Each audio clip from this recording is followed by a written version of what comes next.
Hello friends, NEET 2018 Newton's laws of motion and friction के इस question में हमें एक ब्लॉक दिया हुआ है जिसका मास m है, जिसको हमने एक स्मूथ इंक्लाइंड वेज ABC पर रखा है, जिसका इंक्लिनेशन एंगल थीटा है, जैसा डायग्राम में आप देख सकते हैं। क्वेश्चन में कहा है कि वेज को हमने एक्सेलरेशन a दिया है टुवर्ड्स राइट। हमसे पूछा है relation between a and theta, ताकि ब्लॉक जो है वो स्टेशनरी रह सके वेज पर।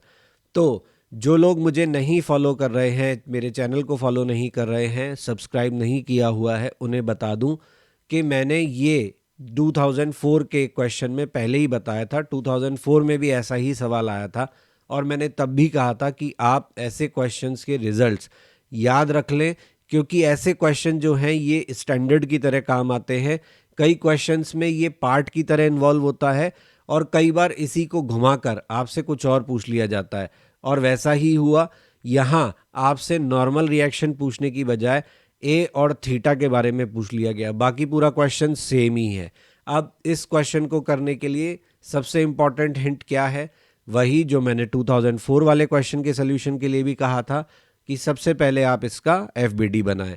मुझे कई लोगों ने मेल किया और मुझे कहा कि मैं जब ऐसा बोलता हूं कि एफबीडी बनाएं, उसके बाद मैं आपको एफबीडी दिखा देता हूं, और आप जो है वो एफबीडी देखकर अपनी इमेजिनेशन जो है वो रोक देते हैं और आप खुद से नहीं कर पाते। तो देखिए, आप मेरे वीडियो को पॉज करके अपना एफबीडी बना सकते हैं और देख सकते हैं। बट कुछ लोगों ने मुझे मेंशन किया कि आप एफबीडी सीधे दिखाने से पहले फोर्सेस का थोड़ा सा डिस्कशन कर दें, ताकि हम भी वैसे सोच पाएँ और फिर हम अपना एफबीडी बनाएं वीडियो पॉज करके, और फिर हम चेक करें कि हमारा एफबीडी सही है या नहीं है। तो हम ऐसा ही करते हैं। अगर इससे आपको कुछ सीखने को मिल रहा है तो definitely we need to do that. तो देखिए, यहाँ सबसे पहले आप ब्लॉक मास m जो है इसके ऊपर फोकस करिए। मैंने हमेशा कहा है आप उस फोर्स से शुरू करिए जिसके बारे में आपको सोचने में बिल्कुल भी देर नहीं लगती।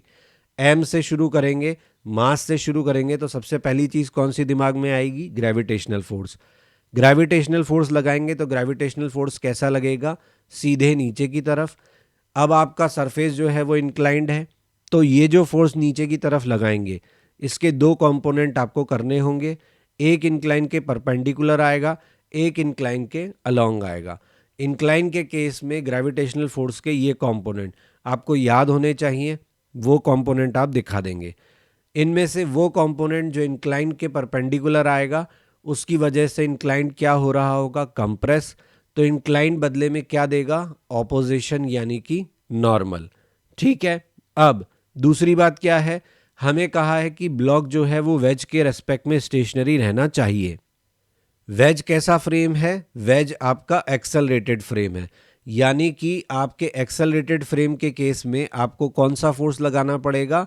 सूडो फोर्स लगाना पड़ेगा, क्योंकि मैंने आपको बताया है कि आपको न्यूटन्स लॉ को फॉलो करने के लिए जब आप एक्सेलरेटेड फ्रेम में न्यूटन्स लॉ लगाते हैं तो आपको कौन सा फोर्स अज्यूम करना होता है? सूडो। और सूडो किधर लगता है?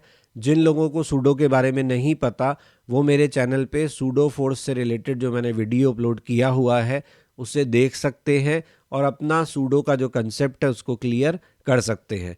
तो आपका सूडो लगेगा। सूडो हमेशा किधर लगता है? फ्रेम के एक्सेलरेशन के ऑपोजिट। यहाँ फ्रेम कौन है? किसके रेस्पेक्ट में चीज़ें देखी जा रही हैं? वेज के। तो आप सूडो किधर लगाएंगे? वेज के ऑपोजिट डायरेक्शन में। अगर वेज का एक्सेलरेशन राइट में है तो आपका सूडो किधर लगेगा? लेफ्ट में। तो आपका सूडो लगेगा हॉरिजॉन्टल में।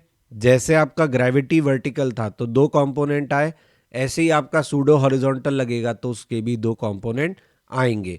तो आई थिंक इतना सब सोचने के बाद, बताने के बाद आप अपना एफबीडी बना सकते हैं।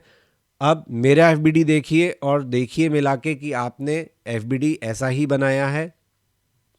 तो देखिए, mg नीचे लगा था, mg के दो कंपोनेंट हो गए, एक अलोंग द इंक्लाइन हो गया mg साइन थीटा, एक इंक्लाइन के परपेंडिकुलर हो गया mg cos theta. mg cos theta का ऑपोजिशन आ गया नॉर्मल। सूडो लगा राइट में, सॉरी लेफ्ट में। राइट में तो आपके फ्रेम का एक्सेलरेशन था, तो सूडो किधर लगेगा? लेफ्ट में। सूडो के दो कंपोनेंट आए, एक अलोंग द इंक्लाइन, एक इंक्लाइन के परपेंडिकुलर। तो ये हमारा एफबीडी है। आई होप इसके बाद आप क्वेश्चन खुद से सॉल्व कर पाएंगे। अगर नहीं कर पाते हैं तो आगे फुल सोल्यूशन वीडियो पोस्ट करूंगा, आप उसको देख सकते हैं। बट अपने से ट्राई करना अच्छी बात है, ताकि आपको आगे सोल्यूशन देखने की ज़रूरत ही ना पड़े। तो आपको ये वीडियो पसंद आया होगा, please like share and subscribe my channel, bell icon दबाना ना भूलें ताकि आपको नेक्स्ट अपलोड बाकी नोटिफिकेशंस टाइम से मिलते रहें। टेक सोल्यूशन के लिए जिनमें आपको हर बार वीडियो नहीं चलाना पड़ता और आपको सभी स्टेप्स दिखते हैं, उसके लिए आप मेरे ब्लॉग पर विजिट कर सकते हैं।